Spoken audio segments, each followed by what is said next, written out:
5.4.31. Once the Exalted One was dwelling near Savatthi at Jeta Grove in Anathapindika's park, and there Sumana, the Raja's daughter, with a following of 500 royal maidens in 500 chariots, came and visited him, and after saluting him sat down at one side. So seated she spoke thus to the Exalted One. Lord, suppose two of the Blessed One's disciples were similar in faith, similar in virtue, and similar in wisdom, but one was an alms giver and the other was not.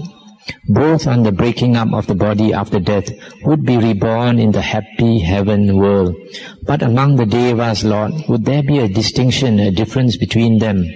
And the Buddha said, there would be, Sumana. The alms giver, when come to Deva state, surpasses the non-giver in 5 ways, in divine lifespan, beauty, happiness, honor, and power. In these 5 ways, Sumana, the alms giver, when reborn to a Deva state, surpasses the non-giver. And Sumana asked, but if, Lord, faring on thence, they should return to this state here, that means when become human, Lord, would there be a distinction, a difference between them? There would be, Sumana, said the Exalted One. The alms giver as man surpasses the non-giver in 5 ways, in human lifespan, beauty, happiness, honor, and power. In these 5 ways, Sumana, the alms giver as man surpasses the non-giver. But if both, Lord, were to go forth from the home into the homeless life, when gone forth, Lord, would there be a distinction, a difference between them? There would be, Sumana. And the Exalted One said, the alms giver, when gone forth, surpasses the non-giver in 5 ways. He is often asked to accept a robe. He is not rarely asked. Often to accept alms, not rarely. Often to accept a lodging, not rarely. Often to accept medicines for sickness, not rarely. And with whomsoever he dwells in leading the holy life, such folk mostly act towards him with cordiality in their ways of living, talking and thinking. It is rare for them not to act cordially to offer service, seldom without cordiality. In these 5 ways, Sumana, an alms giver, when gone forth, surpasses the non-giver. But Lord, if both win arhatship, in that state would there be a distinction, a difference between them? In that case, Sumana, I verily declare that there is no difference whatsoever. That is to say, comparing liberation with liberation. And Sumana said, it is amazing, Lord, it is wonderful, Lord, how far-reaching is the effect of giving alms and doing good deeds, since they are a help and a boon to one as a Deva, a help and a boon to one as a man, yea, a help and a boon when one has gone forth. It is even so, Sumana, it is even as you have just said. That's the end of the sutta. Here in this sutta, you find the Buddha is saying, when we give alms, when we do charity, this merit follows us not only to the next lifetime, it follows us for a few lifetimes. And because of giving alms, giving food to monks, you attain 5 things. You get a long life, you get beauty, you get happiness, you get honor. That means you are well known, and the last one, you have power. These are the 5 things. And so you find the Buddha said, after you go to heaven, you have these 5 things more than the person who is not an alms giver. And after that, you come back to the human realm as a human being. You still have these 5 things, surpassing a person who does not do so much charity. And when you go off you go forth as a monk later on in a future lifetime, then you get a lot of offerings made to you. Whereas another person who seldom does charity, when in the future lifetime he becomes a monk, few people want to offer him things. His blessings is not so much. But however, when he becomes an arahant, the state of one arahant with another is the same.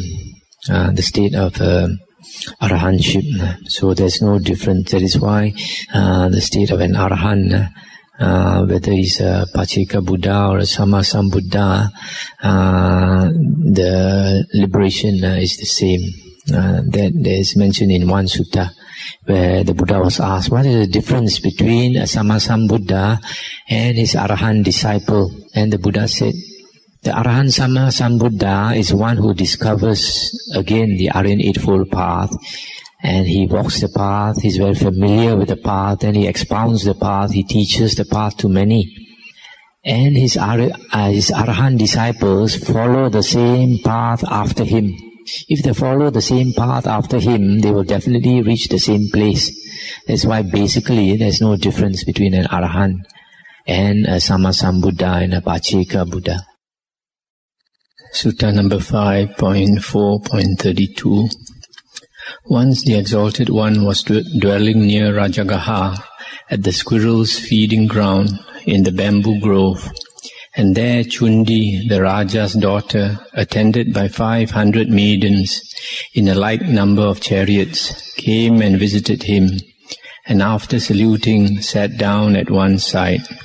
Thus seated, Chundi, the Raja's daughter, spoke to the Exalted One thus: Lord, our royal brother Chunda says this: when a woman or man has taken refuge in the Buddha, has taken refuge in Dhamma, has taken refuge in the Sangha, abstains from taking life, from taking what is not given, from adultery, from lying and from indulging in liquor, causing idleness, he will surely arise on the breaking up of the body after death to a fair cause, not an ill one. But I, Lord, would ask the Exalted One, with one's trust in what sort of teacher will one surely arise on the breaking up of the body after death to a fair cause and not to an ill one? With one's trust in what sort of Dhamma, what sort of Sangha, and what sort of virtuous practices must one perform to arise after death to a fair cause and not to an ill one? Whatsoever beings there are, Chundi, whether footless, two-footed, four-footed, or many-footed, whether with bodies or without, conscious or unconscious, or neither conscious nor unconscious, of them the Tathagata, the Arahant, the perfectly enlightened one, is declared the best. Whosoever put their trust in the Buddha, put their trust in the best, and unto them is the best reward. Whatsoever Dhammas are formulated or not formulated, Chundi, of them the Dhamma of dispassion is declared the best. I mean the crushing of pride, the quenching of thirst, the rooting out of lust, the cutting off of rebirth, the destruction of craving, dispassion, making an end, Nibbana. Whosoever put their trust in this Dhamma, put their trust in the best, and unto them is the best reward. Whatsoever Sangha or communities there are, Chundi, of them the Sangha of the Tathagata's disciples is declared the best. That is to say, the 4 pairs of men, the 8 persons, that community of disciples of the Exalted One, which is worthy of offerings, worthy of gifts, worthy of oblations, fit to be reverently saluted, the world's peerless field for merit. Whosoever put their trust in this Sangha, put their trust in the best, and unto them is the best reward. Whatsoever virtuous practices there are, Chundi, of them those loved by the Aryans are declared the best.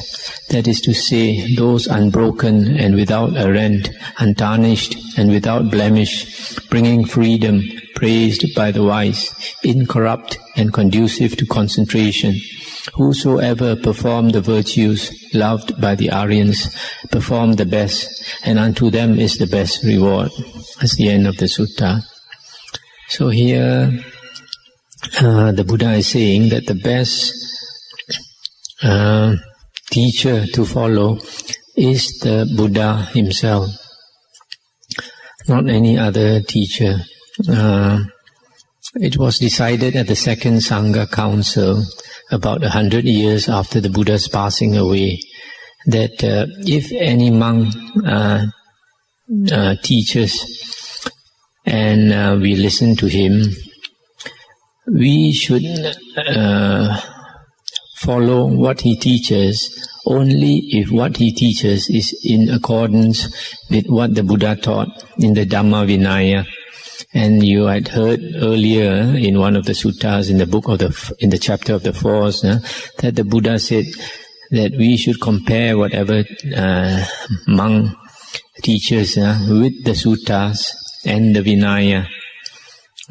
So that is why we have to be very familiar with the Dhamma, the suttas and the Vinaya, to be sure that whatever teacher teaches us is teaching us what the Buddha himself says, because our one and only teacher is the Buddha.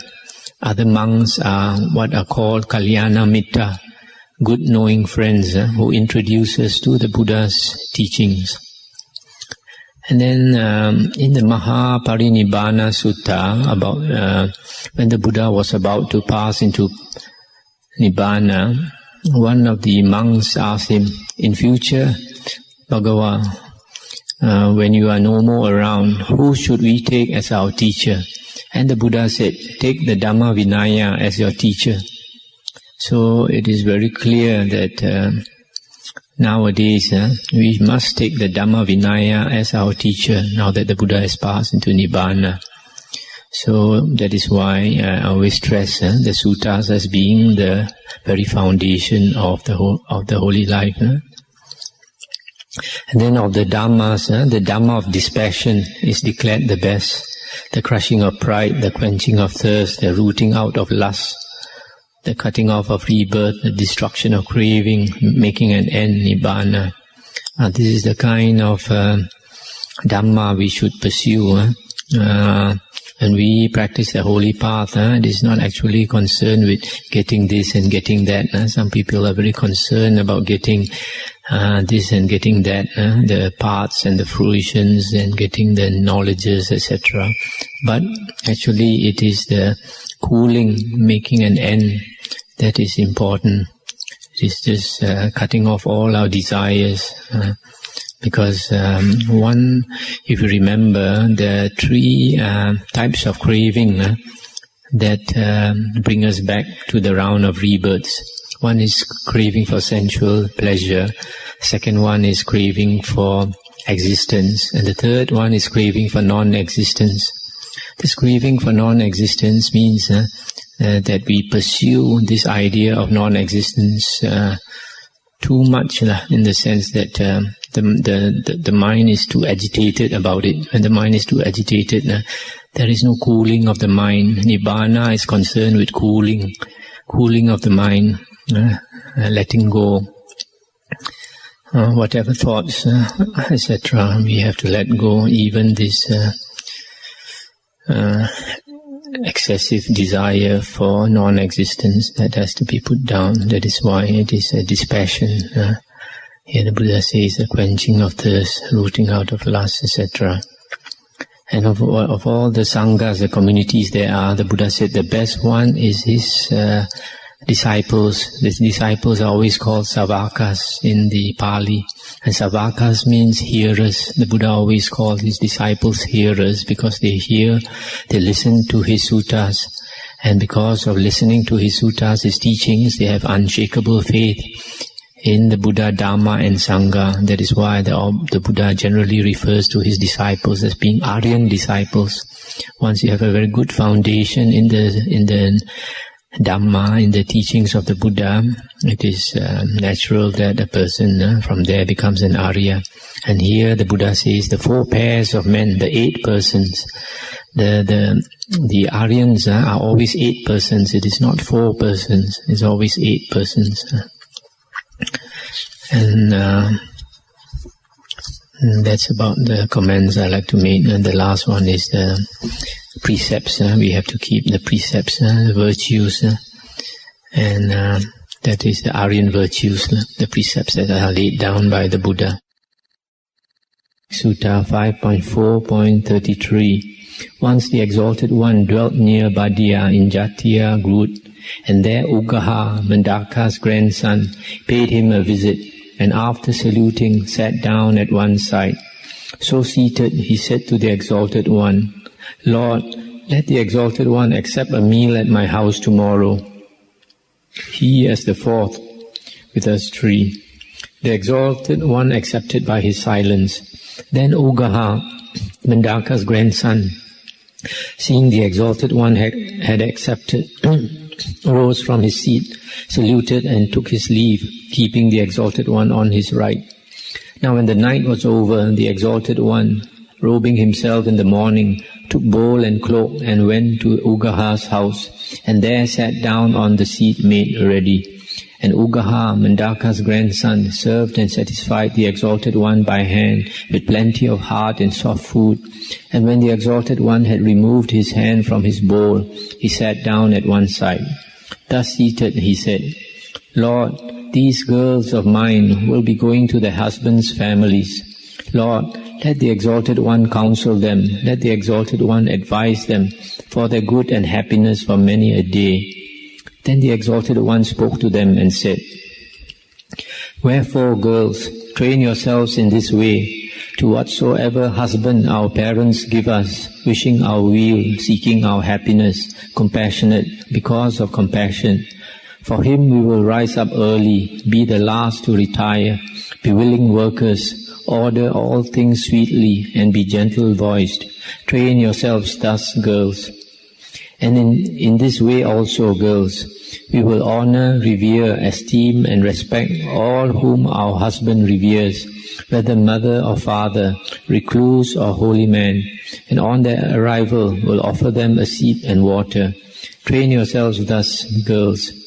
And in this way also, girls, we will be deft and nimble at our husbands' home crafts, whether they be of wool or cotton, making it our business to understand the work, so as to do and get it done.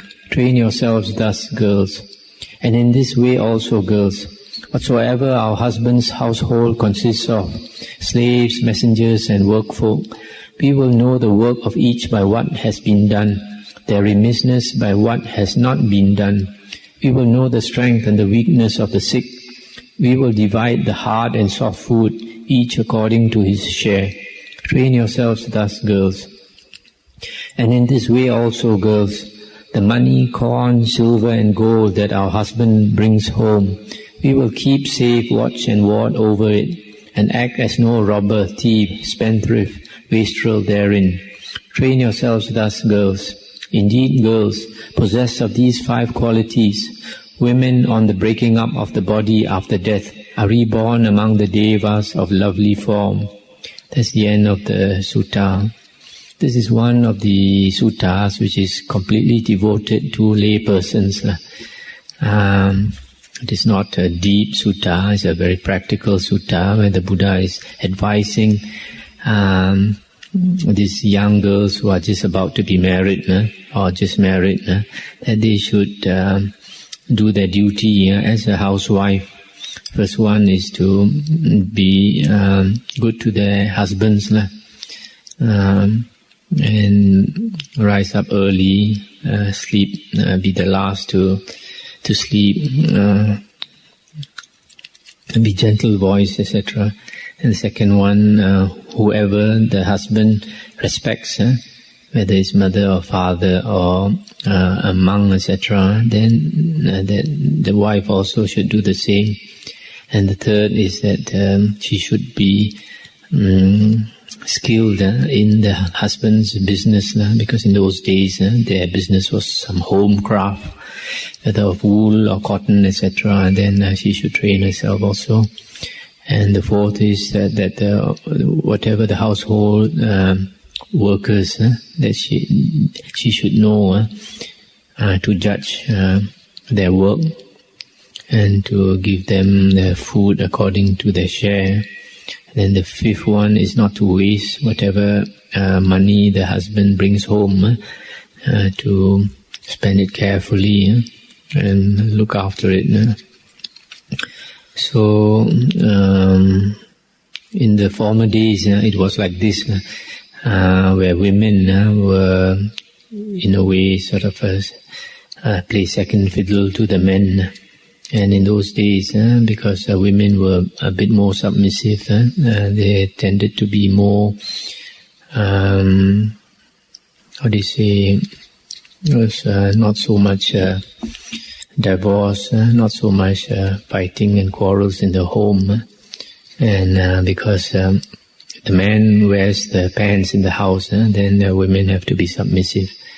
But nowadays, A lot of women work, so sometimes it causes some problems because sometimes women tend to wear the pants in the house, and but whether it's the old system or the new system, everything has its good and bad points. Now the next sutta is 5.4.34. Once the Exalted One dwelt near Vesali at the gabled hall in Mahavana, and there General Siha paid him a visit, saluted him and sat down at one side. So seated, the general said to the Exalted One, "Is it possible, Lord, to show the visible result of giving?" "It is possible, Siha," said the Exalted One. "The almsgiver, Siha, the charitable man, is good and dear to many folk. Since it is so, Siha, this is the visible result of giving. Again, the good and wise follow him. Since they do so, Siha, this is the visible result of giving. Again, a good report concerning him goes about. Since such occurs, Siha, this is the visible result of giving. Again, whatever company he enters, be it nobles, Brahmins, householders, or recluses, he enters with confidence and untroubled. Since he does so, Siha, this is the visible result of giving. Again, the almsgiver, the charitable man, on the breaking up of the body after death, is reborn in the happy heaven world. Since that is so, Siha, it is hereafter the result of giving." When he had thus spoken, General Siha said to the Exalted One, "Lord, those 4 visible results of giving declared by the Exalted One, not as to them go I by faith in the Exalted One. I just know those things. Lord, I am a giver, a liberal man, am good and dear to many folk. Many good and wise men follow me. A good report concerning me goes about. People say, General Siha is an almsgiver, a worker and a servant of the Sangha. Whatever company of nobles and so forth I enter, I do so with confidence and untroubled. I do not go by faith in the Exalted One's words in regard to these things. I just know them. But when the Exalted One says to me, Siha, a giver, a liberal man, on the breaking up of the body after death, is reborn in the happy heaven world, it is this that I do not know, and it is herein that I go by faith in the Exalted One's words. It is even so, Siha, it is verily just as you say, said the Buddha. That's the end of the sutta. So here there are several advantages of being a charitable man. First, a charitable man is good and dear to many people. Secondly, the good and wise people follow him. Thirdly, he has a good reputation. People say good words about him. And fourthly, whatever company he joins them with confidence. And the fifth one is that after death he is reborn into the heaven world. But probably you can add another one, is that when a person is about to pass away, a person who has been a charitable man, he's got a lot of merit to boost him up, so he has confidence. Whereas a person who has not done much good deeds, has not accumulated much merit, at the time of death, that person is very scared. Doesn't have enough merit and blessings to support him. Now another sutta, 5.4.36. The Buddha said, "Monks, there are these 5 timely gifts." "What 5? "One gives to the newcomer, to one going away, to the sick, when food is hard to get, the first fruits of field and orchard, he first sets before the virtuous. Monks, these are the 5 timely gifts." That's the end of the sutta. Here the Buddha is talking about the gifts that a lay person can make to a monk. The first one is to make an offering to a newcomer. That means a new monk who has just come into the monastery. And Perhaps he might come in on an empty stomach. On the way, he might not have eaten something. So a lay person who comes to the monastery regularly, he might offer something to this monk. For example, in the evening, something that is allowable. For example, honey or sweets or cheese or whatever is allowable in the monastery. And the second one, to one going away. Sometimes a monk going away to another monastery, especially in the Buddha's days. In the Buddha's days, sometimes monks, they walk long distances. So a monk going away might be going on a long journey to another monastery, and along the way, sometimes it might be difficult to get food. So the Buddha, in his wisdom, sometimes made certain allowances. For example, if a monk expected that he's going to walk on a long distance, and along the way there might not be people to offer him food, it was allowed by the Buddha that a monk could carry food with him, could bring along food with him, provision, so that he could sustain himself. So a lay supporter could offer a monk going away some food. And then to the sick, the third one, when a monk is sick, there are certain allowances also allowed. That is why, for example, there are certain sutta where it is mentioned that a lay devotee would bring, for example, clear meat soup to a sick monk in the afternoon or in the evening if the monk is sick, or prepare some special food for the monk that is suitable for him because of his sickness, etc. And the fourth one, when food is hard to get, when there's a famine or something, then when the monks go on alms round, pindabat, it might be difficult to get food. So if a lay supporter knows, he might bring more food. And then the fifth one, the first fruits of field and orchard, he first sets before the virtuous.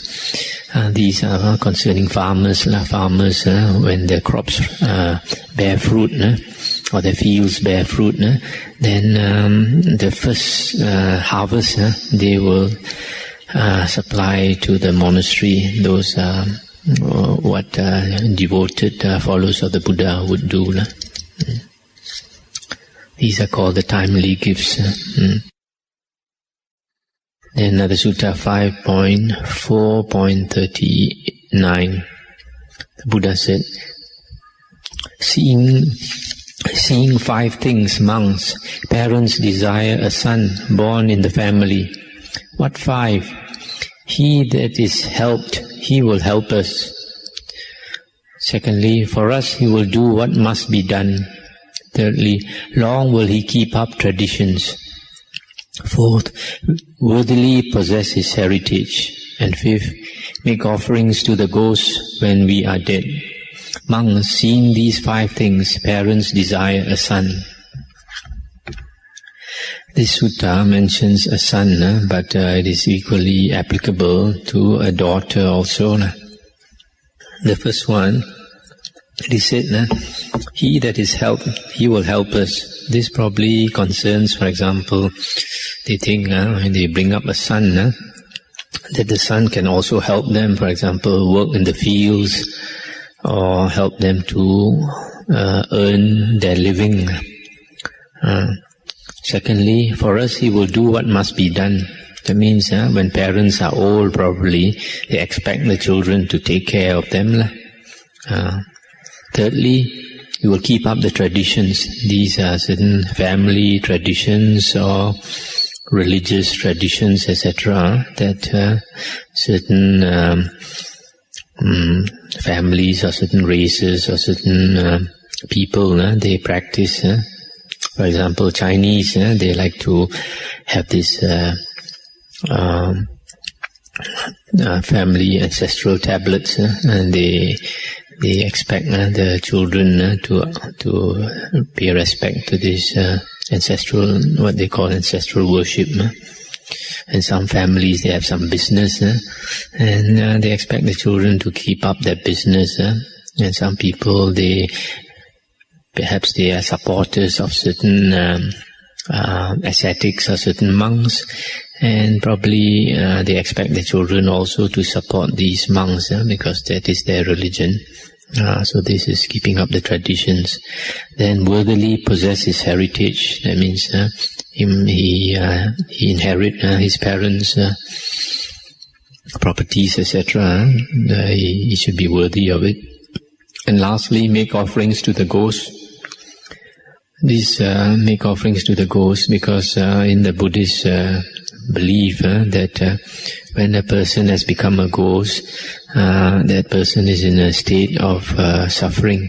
So going here and there, trying to look for food, it might be difficult. So sometimes it's quite often that ghosts come back to their relatives and hoping that the relatives could help them. So that is why it is an Indian tradition that when our relatives have passed away, we make offerings and hoping that the relatives can get it. Either we can make offerings, and before we make offerings, we can pray and tell the dead relatives that we are going to make some offering to a temple or something, to a monastery, and we are doing it on their behalf, so that whatever merit or blessing that accrues, we will pass it to them. That's one way. Another way is in the old Indian tradition, we read in the suttas, is that they make offerings of food and they pray, and after that they burn the food. That used to be an old Brahmin tradition. So this is some of the things that parents expect their children to do. And actually it is good for parents to tell their children all these things, because nowadays a lot of these things we don't teach the younger generation, and they don't study the suttas, so they don't know all these things. So we have to teach the younger generation all these things, because you can't expect them to carry out all these things that you want them to do if they don't know about them. So there are many things that children should be taught, and it is a parent's duties to teach them especially concerning religion and the duties that they should do. That is Sutta 5.4.40. The Buddha said, monks, the great sal trees supported by Himalaya, the king of the mountains, grow in 5 growths. What 5? They grow in branches, leaves and foliage. They grow in bark, in shoots, in pith. They grow in heart or hardwood. Monks, the great sal trees or sala trees supported by Himalaya, the king of the mountains, grow in these 5 growths. Even so, monks, folk within a home supported by a believing clan chief grow in 5 growths. What 5? They grow in faith, in virtue, in learning, in generosity. They grow in wisdom. Monks, folk within a home supported by a believing clan chief grow in these 5 growths. These 5 things that a lay person can grow in are very important, good qualities. Faith, virtue, learning, generosity, and wisdom. Stop here for a while. These 5 qualities, the first one is faith. Faith refers to faith in the triple gems, the Buddha, Dhamma, and Sangha. That means if you grow in this faith in the Buddha, Dhamma, and Sangha, this is one of the very good things. The second one, in virtue. That means being virtuous, good moral conduct, keeping the precepts. Third one is learning. Learning means knowledge of the Dhamma, knowledge of the Buddha's teachings. That means the suttas. And the fourth one is growing in generosity. That means becoming less selfish, becoming more generous, becoming more open-handed. As the Buddha says, whatever people ask of you, you try to give if you can. And the fifth one is wisdom, to grow in wisdom. Grow in wisdom is a natural result of learning and meditation. So here it says, supported by a believing clan chief, a person can grow in these ways. But nowadays, in the modern times, we don't have this clan chief. It's like a village chief. And now, like very few lay persons would be able to like teach the Dhamma to somebody else. So, and concerning this is more of a monk's duty to teach these things.